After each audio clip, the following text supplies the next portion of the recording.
Well, in most relationships, you can break up or you can have 1,000 fights. And if you have 1,000 fights, then you don't have to fight. You make peace that way, because you're different than your partner, so there's things to work out there. And you might think about that as a compromise, but it's not. It's that you're different than your partner and you have to find a game that you both want to play. That's not a compromise. That's a solution. It's like you bring your skills to the table and I bring my skills to the table, and then we figure out some game we can play where we're both optimally utilized and it's a better game than we can play alone. That's not a compromise. Well, but getting to that's very difficult, and people bring all sorts of baggage to a relationship, and you have to, it's just like disciplining children, really. It's the same thing. Your children are, your children are annoying you. You can note that. I'm being annoyed by my child. Okay, so what questions do you ask? Am I a tyrannical son of a bitch who's touchy? Well, that's why you need your wife, because you can go ask her. My kids are annoying me. Am I a tyrannical son of a bitch who's touchy? And she said, yeah, you probably need something to eat, or you're a bit of a prick that way, and you got to listen because maybe it's you. Or maybe she says, yeah, that goddamn child's been getting on my case too. And then you ask each other, are we mutually tyrants? It's like, no, that kid's annoying. Okay, do we want him to be annoying? Now you have to do something about this emerging monster of a 14-month-old child. And one of the things you do is every time the child is bossy, first of all, you note it, and you note that you're not very fond of yourself for being tyrannized by a 14-month-old. That's a bit of a status hit, like it should be. So you have to notice, I'm annoyed by this child. Then I should do something about it. Well, it's going to cause short-term emotional distress. The same thing occurs when you're dealing with your partner. It's like, you're annoying me. Okay, now maybe that's me. So I should maybe we should have a talk about that. You're annoying me. Convince me that it's me. And I should listen because maybe it's me. And if I'm annoyed about you, and I shouldn't be, I should fix that. But maybe it's you. So let's find out exactly what's going on. And that'll usually, there's just constant thrust and counter thrust in a discussion like that. And usually, the conversation will circle around whatever the hell the issue is till you get to the bottom of it, and God only knows where that is. But then maybe you can sort it out. And if you sort out enough of those things, you live in peace. And that's something worth attaining. And I've thought forever in my marriage, there's nothing too small to fight about. Now, I put in some rules that I used to have with my clients too. It's like, if someone bugs you, you should note that. And you shouldn't do anything about it, probably. If they bug you twice the same way, then you think, oh, okay, that's twice. But probably still you shouldn't do anything about it. But if they bug you 3 times, then you can say, here's what you just did. And they'll say, well, no, I didn't do that. And then you say, yeah, you did. And you did exactly the same thing in this other situation. And you did exactly the same thing in this other situation. So don't be telling me you didn't do it because you did it 3 times and I watched. Okay, now they come up with reasons they did it. And maybe some of them have to do with what a stupid son of a bitch you are. And you should listen because maybe they're right. But that's at least the beginnings of the process by which you unravel the problems. You want to figure out, well, we don't want to do this.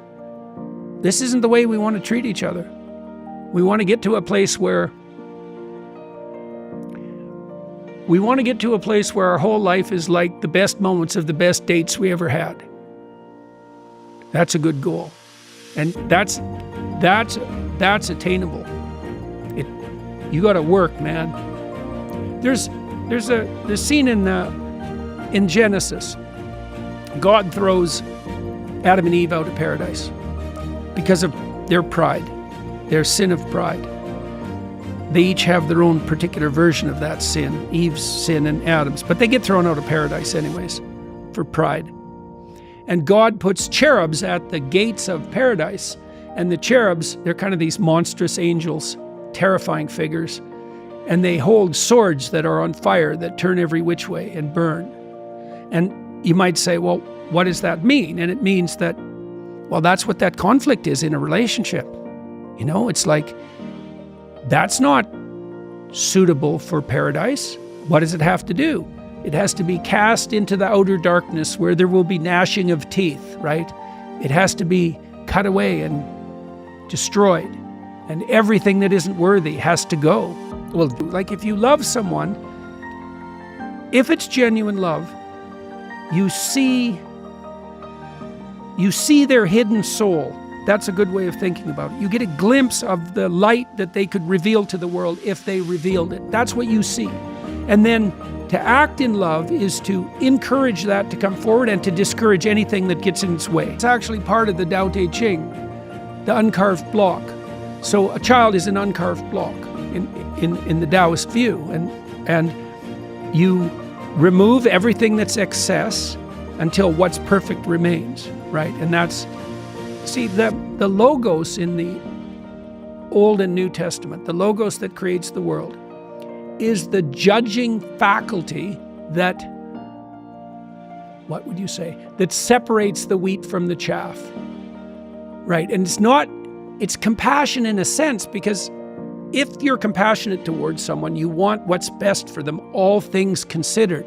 But that compassion, in the highest sense, can't exist without judgment, because the judgment is, this part of you isn't worthy to continue.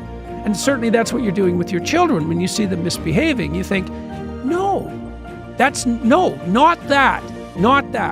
Something more sophisticated. Even with my little granddaughter the other day, she's very, very playful, and she's a very nice little girl. She's very playful and very fun and funny and not neurotic.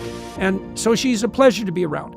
But she hasn't seen me for a while, and so she was poking me, getting me to chase her around and poking me, and she'd come up and give me a whack, And at one point she whacked me too hard, and she knew it. And I said, that's not fun. That's not acceptable. And then she stopped. But she was playing with that edge, trying to find out where fun is and, how hard can I hit Grandpa? She doesn't bloody well know.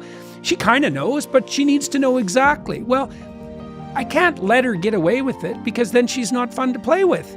She has to learn to come and give her grandpa a whack in exactly the way that elicits a playful response and that isn't annoying. And so there's a very, you might think, well, it's pretty harsh judgment to lay on a 5-year-old. It's like, no, it's not. I would like her to be the most fun kid to play with that she could be, right? And so I'm not going to pretend that it's okay when it's not.